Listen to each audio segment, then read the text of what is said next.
Harka fuunee akkam jirtu kabajamtoota hordoftoota keenyaa miidiyaa wiirtuurraa oduu guyyaa kanaa qabadhee isiniif dhiyaadheen jira. Oduu isinitti himuun kan isin faana turu ani Lubee Girmaati.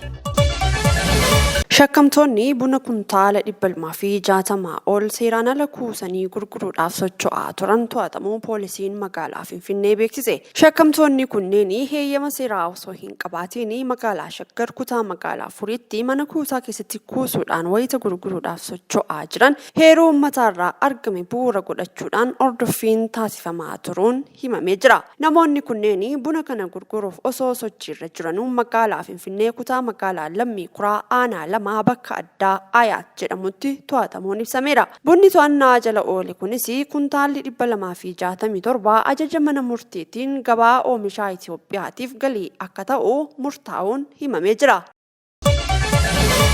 Sirna daldalaa boba'aa dijitaalawaanii bittaa fi gurgurtaa birrii miliyoona 155.4 raawwatamuu abbaan taayitaa boba'aa fi Inerjii beeksise. Sirna daldalaa dijitaalawaatiin eebila bara 2015 hojiirra ooluu erga eegalee bittaa fi gurgurtaan boba'aa birrii biliyoona 155.4 raawwatamuu kan eeran daayireektarri koominikeeshinii abbaa taayitichaa Baqqalech Kumaanii sirna daldalaa damichaa dijitaalawaa ta'uurraa to'annoo kontiroobaandii qisaasama boba'aa hambisuu fi daldala saffisiisuu keessatti gumaacha olaanaa taasisuu himanii jiru. Ta'us garuu adeemsa daldalaa damichaatti hanqinni akka mul'atu kaasan yoo ta'u, buufataalee boba'aa bittaa fi gurgurtaa boba'aa gama dijitaalawaa hin taasifne hordofuu fi hojii odiitii gaggeessuudhaan walitti hidhamiinsa boba'aa keessaa akka ba'an kallattiin kaa'amuu dubbatanii jiru. Biyyattiitti kan argaman buufataalee boba'aa 1,589 keessaa 1,469 bittaa fi gurgurtaa isaanii gama teeleebirriitiin raawwachuu FBC'dhaaf himanii jiru.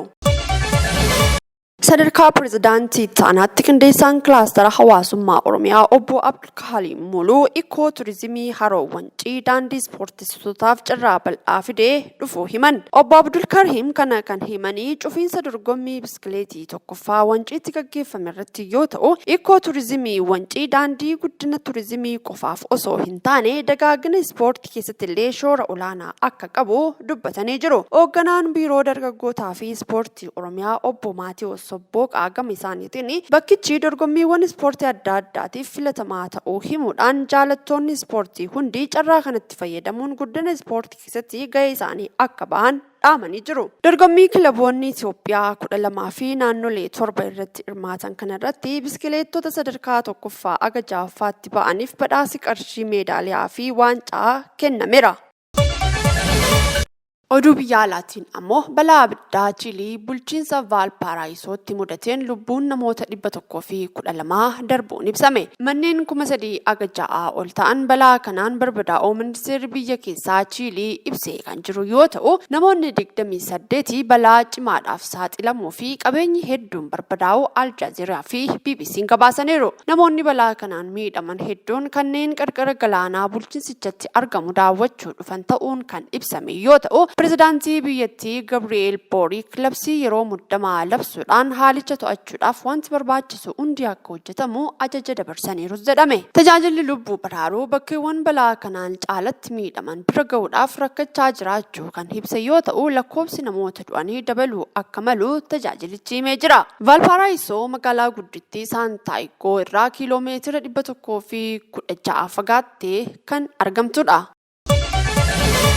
Faayiteroonni yookaan saamtonni galaanarraa Somaaliyaa akka haaraatti dooniiwwan irratti xiyyeeffachuudhaan jeequu eegalan. Taateen kun yaadannoo waan waggoota 10 dura mudataa turan deebisaa jiran kan jedhame yoo ta'u, yeroo sanatti saamtonni galaanarraa hidhatan qarqara galaanaa to'achuudhaan dooniiwwan daanquun doolaara miliyoona akka kanfalamuuf gaafataa turan. Saamichi shiftoota galaanarraa addunyaa dhiphisee ture kun yaalii biyyoonni ijaaramuudhaan nageenya naannichaa tiksuudhaaf taasisaniin hir'atee turuun isaas ni yaadatama. Haa ta'u malee tibbana ammoo hidhattoonni dooniiwwan danquudhaan kaffaltii gaafachuu eegaluun isaanii tarii of ijaaruun akka har'aatti ka'anii laata yaaddoo jedhu kaasaa jiras jedhame. Nageenyi qarqara galaanaa Afrikaa bahaa to'ataa kan jiru gamtaa Awurooppaan EUNAVFOR Atlaantaan odeeffannoo walitti qabaa jirti. Dhaabbatichi akka jedhutti sadaasa darbeerraa kaasee dooniiwwan 14 saamtota galaanarraa Soomaaliyaatiin danqamaniiru kan jedhanii fi baatiidhuma sana bidiruu qurxummiin ittiin kiyyeeffamu kan alaabaa Iraan bishaan qabdu irratti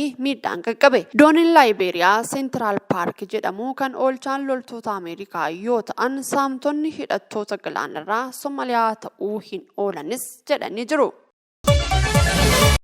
Pireezidaantii duraanii Naambiyaa Hagee Giingoob du'aan boqochuu hordofee pireezidaantii taanaa kan turanii Naangoloonii Bumbaanii pireezidaantii biyyattii haaraa ta'uudhaan muudamuu kakuu raawwataniiru. Pireezidaantichi magaalaa guddittii biyyattii Wiindhookitti wayita waadaa galanii Neetumbo Naandii Needaayitawaa ammoo pireezidaantii ittaanaa ta'uudhaan muudamanii jiru.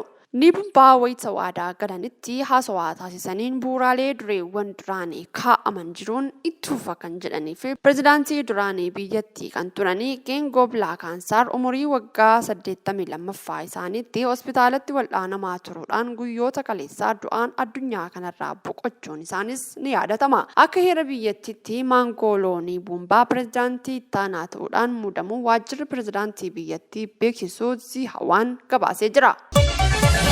Ameerikaan hidhattoota Hutii Yemen keessatti guyyoota dilbataa haleellaa qilleensaa dabalataa gaggeessuu ishee wiirtuun ajaja US CENTCOM toora X isaa gubbaatti beeksise. CENTCOM akka jedhetti misaayilli kiruuz lafa irratti haleellaa raawwatamuu fi misaayiloota farra doonii kanneen dooniiwwan galaana diimaa irratti dhukaafamuudhaaf turan barbadeesseera. Tarkaanfiin haaraan kunis erga US fi UK waliin ta'uudhaan bakka Hutii irratti haleellaa raawwatan guyyaa boodadha. Tarkaanfiin kun haleellaa gareewwan Yemen kan Iraaniin deeggaraman waraanaa fi dooniiwwan daldalaa irratti galaana diimaa keessatti raawwatan hordofuudhaani. Haleellaan Hutii galaana diimaa keessatti dooniiwwan irratti raawwatanis dhaabbileen fe'umsaa akka karaa sana dhiisan gochuudhaan sarara galaanaa idil addunyaa irratti dhiibbaa uumeera.